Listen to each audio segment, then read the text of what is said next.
बिस्मिल्लाहिर्रहमानिर्रहीम। अस्सलाम वालेकुम। Welcome back to the channel. I hope आप सब खैरियत से होंगे, जहाँ भी रहें आबाद रहें, हंसते मुस्कुराते रहें। नौशाइन किचन में आज मैं आपसे शेयर करूँगी मीठी टिक्कियों की ऐसी नो फेल रेसिपी, जिसे बनाएंगे तो ये ऊपर से क्रिस्पी बनेंगी और अंदर से बहुत ही खस्ता। और इसे बनाने के लिए ना ही ज़्यादा मेहनत करना पड़ेगी और ना ही ज़्यादा खर्चा। तो ना ही ये ऑयल में बिखरेंगी और ना ही ऑयल को एब्जॉर्ब करेंगी। इसके अलावा आप इसे 1 से 1.5 माह के लिए महफूज भी कर सकते हैं। तो है ना टेस्टी सी रेसिपी। तो आपने क्या करना है कि वीडियो को एंड तक देखना है। अच्छी लगे तो लाइक और शेयर कर दें। नौशाइन किचन को सब्सक्राइब भी कर दें। तो चलें फिर परफेक्ट मीठी टिक्कियाँ बनाना स्टार्ट कर लेते हैं। तो मीठी टिक्कियाँ बनाने के लिए सबसे पहले तो यहाँ पे ले लेंगे जी 2 कप मैदा। छानकर मैदे का इस्तेमाल करेंगे। मैं यहाँ पे मेजरिंग कप का इस्तेमाल कर रही हूँ। आप घर में कोई भी कप सेट कर सकते हैं और फिर सारी मेजरमेंट उसी कप से करें। तो परफेक्ट मेजरमेंट के साथ परफेक्ट मीठी टिक्कियाँ बनकर तैयार होंगी इंशाल्लाह ताला। तो मैदा ऐड करने के बाद इसमें ऐड कर देंगे जी 1 कप पिसी हुई चीनी। चीनी को जब पीसेंगे तो उसके साथ ही 3 अदद हरी इलायची भी इसमें ऐड कर देंगे, ताकि वो भी चीनी के साथ ही अच्छे से पीस जाए। लेकिन अगर आपके पास इलायची पाउडर है तो वो भी आप इसमें ऐड कर सकते हैं 1/4 टीस्पून। इससे क्या होगा कि इसका टेस्ट और खुशबू जो है वो बहुत ही ज़बरदस्त आएगी। आधा कप के बराबर इसमें ऐड कर देंगे सूजी। मोटी पतली कोई भी ले सकते हैं। 3 टेबलस्पून इसमें जाएगा जी डेसिकेटेड कोकोनट, यानी कि नारियल का बुरादा। बाज़ार से बहुत ही आसानी से मिल जाता है। अगर आपके को नारियल का बुरादा नहीं मिलता तो आप फ्रेश नारियल का इस्तेमाल भी कर सकते हैं। सफ़ेद तिल का इस्तेमाल भी करेंगे तो 3 टेबलस्पून इसमें ऐड कर देंगे जी सफ़ेद तिल। देखने में टिक्कियों की लुक भी अच्छी आएगी और ये हेल्दी भी होते हैं। तो चले जी, अब बारी आ जाती है घी की। तो घी इसमें ऐड कर देंगे 1/3 कप, यानी कि 1 कप का तीसरा हिस्सा। मीठी टिक्कियों की इस रेसिपी में घी का इस्तेमाल ही होगा, ऑयल का इसमें कोई काम नहीं। तो आप घी को मेल्ट करके और फिर नाप कर इसमें ऐड करें। तो चलें जी, अब हमने क्या करना है कि यहाँ पे हमने जो है 1 कप नीम गर्म दूध ले लिया है। इसे करते हैं साइड पे। सबसे पहले इन सारी चीज़ों को अच्छे तरीके से मिक्स कर लेंगे। जिस तरह समोसे के मिक्सचर को मिक्स किया जाता है, बिल्कुल वैसे ही हमने इन सारी चीज़ों को मिक्स कर लेना है, ताकि हमने जो इसमें घी ऐड किया है वो मैदे के एक एक कोने में अच्छे से रच जाए। इससे क्या होगा कि टिक्कियाँ जो है वो बहुत ही खस्ता और क्रिस्पी बनकर तैयार होंगी। तो आप देख सकते हैं इसी तरह आपने बहुत ही अच्छे से इसकी मिक्सिंग कर लेनी है।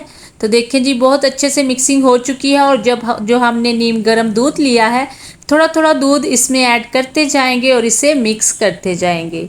एकदम से आपने सारा दूध इसमें ऐड नहीं कर देना। इससे क्या होगा कि मिक्सचर जो है वो आपसे संभाला नहीं जाएगा। तो थोड़ा थोड़ा दूध इसमें ऐड करते जाएं और डो को इकट्ठा कर लें। डो को इकट्ठा करने के बाद 1 से 2 मिनट इसे मुट्ठी लगाते हुए गूंद लें और इसे नीट कर लें। तो डो रेडी हो चुकी है। इसे कवर लगा देंगे और 15 से 20 मिनट के लिए रेस्ट देंगे। तो यहाँ पे देखिए जी, 1 कप हमने दूध लिया था, उसमें से हाफ कप इस्तेमाल हुआ है और हाफ कप बच गया है। क्योंकि मैदे के साथ हमने सूजी का इस्तेमाल भी किया है तो सूजी फूलती है, तो इसलिए इसे 15 से 20 मिनट का रेस्ट देंगे। तो माशाल्लाह से 15 मिनट के बाद देखें जी, डो अच्छे से सेट हो चुकी है। इसके इक्वल साइज़ के 4 पेड़े बनाकर तैयार कर लिए हैं। एक को ले आएंगे काउंटर पे और बाकी पेड़े जो है उन्हें कवर करके रख देंगे। तो बेलन की मदद से एक रोटी नॉर्मल सी बेल कर तैयार करेंगे। जैसे हम घरों में रोटी बनाते हैं बिल्कुल वैसे ही, उससे थोड़ी सी मोटी रोटी बनाएंगे हम। तो बेलन की मदद से ये बहुत ही आसानी से बेली जाएगी। अव्वल तो ये बेलन को चिपकेगी नहीं, और अगर बेलन को चिपके तो आप बेलन को हल्का सा ऑयल या फिर घी लगा सकते हैं। तो रोटी बेल लेने के बाद अब बारी आ जाती है जी इसकी कटिंग कैसे करनी है। तो यहाँ पे मेरे पास कुकीज़ कटर जो होते हैं वो है, तो मैं उससे इसकी कटिंग कर लूँगी। लेकिन अगर आपके पास ये कटर नहीं है तो आप किसी शार्प ग्लास या फिर कटोरी का इस्तेमाल करते हुए भी ये टिक्कियों की कटिंग कर सकते हैं। तो देखिए जी कितनी ज़बरदस्त टिक्कियाँ यहाँ पे रेडी हुई हैं। ये जो एक्स्ट्रा डो है साइड्स पे इसको उतार लेंगे और दोबारा से इसका पेड़ा बनाकर इसमें से टिक्कियाँ निकाल लेंगे। तो इसी तरह सारी टिक्कियाँ जो है वो हमने रेडी कर ली हैं। तो चलते हैं जी, अब हम इनको फ्राई कर लेते हैं। तो सबसे पहले तो घी को चेक करेंगे कि ये ज़्यादा गर्म तो नहीं या फिर ठंडा तो नहीं। नॉर्मल घी में हम टिक्कियाँ ऐड करेंगे। ये इन सारी टिक्कियों को आपने लो टू मीडियम फ्लेम पे ही फ्राई करना है। अगर हाई फ्लेम पे फ्राई करेंगे तो क्योंकि हमने इसमें चीनी ऐड की है तो चीनी फ़ौरन से जल जाएगी और टिक्कियों का जो टेस्ट है वो कड़वा आएगा। तो इस स्टेप का आपने ख़ास ख्याल रखना है कि लो टू मीडियम फ्लेम पे ही आपने इनको फ्राई करना है। 1 मिनट तक तो आपने इनको बिल्कुल भी नहीं छेड़ना और 1 मिनट के बाद इनकी साइड्स को चेंज करते जाएं और इनका परफेक्ट कलर आने तक फ्राई कर लें। तो यहाँ पे आपने एक बात का ख़ास ख्याल रखना है कि आपने बहुत ज़्यादा कलर इनको नहीं देना, क्योंकि ये ठंडी होने के बाद भी इनका कलर जो है वो थोड़ा डार्क हो जाता है। तो नॉर्मल सा कलर इसका रखें। तो माशाल्लाह से देखें जी 4 से 5 मिनट में परफेक्ट कलर इनको आ जाता है और देखिए कितनी खूबसूरत लग रही हैं माशाल्लाह से। तो 2 कप मैदा से आप एक डिश भरकर ये मीठी टिक्कियाँ तैयार कर सकते हैं और महीने भर के लिए इन्हें महफूज भी कर सकते हैं। तो आप देख सकते हैं कितनी खस्ता और क्रिस्पी बनकर तैयार हुई हैं माशाल्लाह से।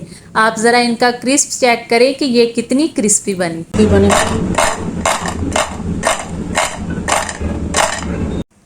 चाय के टाइम पर तो ये बहुत ही टेस्टी लगती हैं। आप इसे बच्चों के लंच बॉक्स में भी दे सकते हैं और इसे न्याज के तौर पर बच्चों में तकसीम भी कर सकते हैं। तो माशाल्लाह से ये एकदम परफेक्ट और नो फेल रेसिपी है। तो आपने इसे ज़रूर ट्राई करना है और रेसिपी जब भी ट्राई किया करें अपना प्यारा सा फीडबैक ज़रूर दिया करें। अगली रेसिपी तक दीजिए इजाज़त। अपना और इस चैनल का बहुत सारा ख्याल रखिए। आयशा को भी दुआ में याद रखिए। अल्लाह हाफिज़।